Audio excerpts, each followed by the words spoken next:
আমরা ধৈর্য ধারণ করি, আমরা আমাদের সজাগ থাকি, যাতে আমাদের গণতান্ত্রিক যাত্রা যা শুরু হয়েছে তাতে যাতে কেউ ব্যাঘাত করতে না পারে।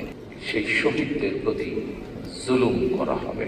সেই প্রতিটি মানুষকে আজ সজাগ থাকার জন্য যারা বিভিন্ন উসিলা দিয়ে বিতর্ক তৈরি করে গণতন্ত্রের পথকে আবার নষ্ট করার বা ব্যাহত করার চেষ্টা করছেন, তারা যাতে সফল না হয়।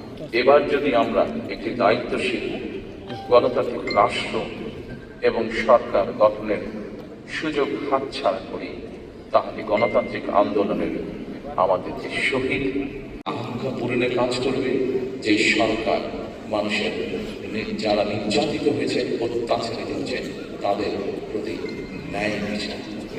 আসলে আমরা আজকে সেই শপথ গ্রহণ করি, আমরা আজকে সেই প্রত্যাশা করি আপনাদের আজকের এখানে আসা, এখানে উপস্থিত হওয়া যাতে বৃথা না যায়। আরো যাতে শহীদ যারা আছেন, প্রত্যেকটি মানুষ সময় লাগুক, কিন্তু ধৈর্যের সাথে আমরা যাতে আপনাদের প্রতি যে অন্যায় হয়েছে সেই অন্যায়ের বিচার যাতে হতে পারে, আপনারা যাতে ন্যায়ের ন্যায্যতা পেতে পারেন, সেই লক্ষ্যে আমরা কাজ করি।